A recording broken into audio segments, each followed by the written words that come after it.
बोलो गीता माता की जय।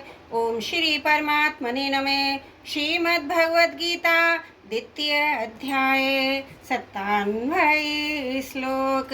यह सर्वत्रानभिस्नेहस तत् तत् प्राप्य शुभाशुभम नाभिनंदति न दृष्टि तस्य प्रज्ञा प्रतिष्ठिता। जो पुरुष सर्वत्र स्नेह रहित हुआ उस शुभ या शुभ वस्तु को प्राप्त होकर ना प्रसन्न होता है ना द्वेष करता है, उसकी बुद्धि स्थिर है। पूर्व श्लोक में भगवान ने कर्तव्य कर्म करते हुए निर्विकार रहने की बात बताई। अब इस श्लोक में कर्मों के अनुसार प्राप्त होने वाली अनुकूल प्रतिकूल परिस्थितियों में सर्व निर्विकार रहने की बात बताते हैं। यह सर्वत्रानभि स्नेह, जो सब जगह स्नेह रहित है, अर्थात जिसकी अपने कहलाने वाले शरीर, इंद्रियां, मन, बुद्धि एवं स्त्री, पुत्र, घर, धन आदि किसी में भी आसक्ति लगाव नहीं रहा है। वस्तु आदि के बने रहने से मैं बना रहा और उनके बिगड़ जाने से मैं बिगड़ गया। धन के आने से मैं बड़ा हो गया और धन के चले जाने से मैं मारा गया। यह तो वस्तु आदि में एकात्मता की तरह स्नेह है, उसका नाम अभी स्नेह है। स्थित प्रज्ञ कर्मयोगी का किसी भी वस्तु आदि में यह अभी स्नेह बिल्कुल नहीं रहता। बाहर से वस्तु, व्यक्ति, पदार्थ आदि का संयोग रहते हुए भी वह भीतर से सर्वदा निर्लिप्त रहता है। तत्प्राय शुभाशुभम नाभिनंदति न तेष्टि। जब उस मनुष्य के सामने प्रारब्धवशात शुभ अशुभ, शोभनीय अशोभनीय, अच्छी मंदी, अनुकूल प्रतिकूल परिस्थिति आती है, तब वह अनुकूल परिस्थिति को लेकर अभिनंदित नहीं होता और प्रतिकूल परिस्थिति को लेकर द्वेष नहीं करता। अनुकूल परिस्थिति को लेकर मन में जो प्रसन्नता आती है, वाणी से भी प्रसन्नता प्रकट की जाती है तथा बाहर से भी उत्सव मनाया जाता है। ये उस परिस्थिति का अभिनंदन करना है।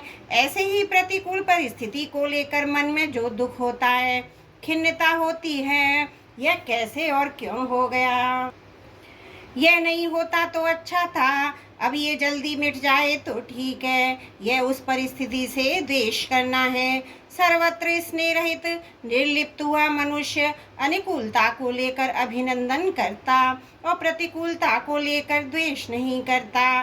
तात्पर्य है कि उसको अनुकूल प्रतिकूल, अच्छे मंदे अवसर प्राप्त होते रहते हैं, पर उसके भीतर सदा निर्लिप्तता बनी रहती है। तत् तत् कहने का तात्पर्य कि जिन जिन अनुकूल प्रतिकूल वस्तु, व्यक्ति, घटना, परिस्थिति आदि से विकार होने की संभावना रहती है और साधारण लोगों में विकार होते हैं, उन अनुकूल प्रतिकूल वस्तु आदि के कहीं भी किसी भी कैसे भी प्राप्त होने पर उसको अभिनंदन और द्वेष नहीं होता।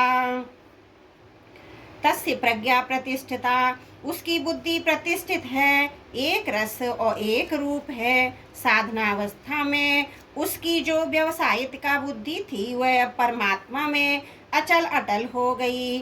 उसकी बुद्धि में ये विवेक पूर्ण रूप से जागृत हो गया।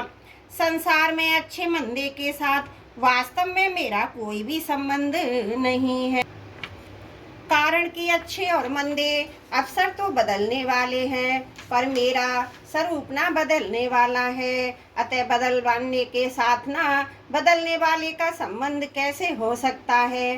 वास्तव में देखा जाए तो फर्क ना तो स्वरूप में पड़ता है, ना शरीर, इंद्रियां, मन, बुद्धि में ही। कारण कि अपना जो स्वरूप है उसमें कभी किंचन मात्र भी कोई भी परिवर्तन नहीं होता और प्रकृति तथा प्रकृति के कार्य, शरीर आदि स्वाभाविक ही बदलते रहते हैं। जो फर्क कहाँ पड़ता, शरीर से तदात्मय होने के कारण बुद्धि में फर्क पड़ता है। जब ये तदात्मय मिट जाता है तब बुद्धि में तो फर्क पड़ता था, वह मिट जाता है और बुद्धि प्रतिष्ठित हो जाती है। दूसरा भाव ये है कि किसी की बुद्धि कितनी ही तेज क्यों ना हो, वह अपनी बुद्धि से परमात्मा के विषय में कितना ही विचार क्यों ना करता हो, पर वह परमात्मा को अपनी बुद्धि के अंतर्गत नहीं ला सकता।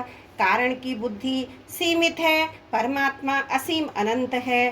परंतु उस असीम परमात्मा में जब बुद्धि लीन हो जाती है तब उस सीमित बुद्धि में परमात्मा के सिवाय दूसरी कोई सत्ता ही नहीं रहती। यही बुद्धि का परमात्मा में प्रतिष्ठित होना है। कर्मयोगी क्रियाशील होता है, अतः भगवान ने 56वें श्लोक में क्रिया की सिद्धि असिद्धि में अस्पृहा उद्वेग रहित होने की बात कही तथा श्लोक में प्रारब्ध के अनुसार अपने आप अनुकूल प्रतिकूल परिस्थिति के प्राप्त होने पर अभिनंदन और देश से रहित होने की बात कही है। त्रुटियों के लिए क्षमा प्रार्थी हूँ। वसुदेव सुतं देवम कंस चारुण मर्दनम देवकी परमानंदम कृष्णं वंदे जगद्गुरुम्।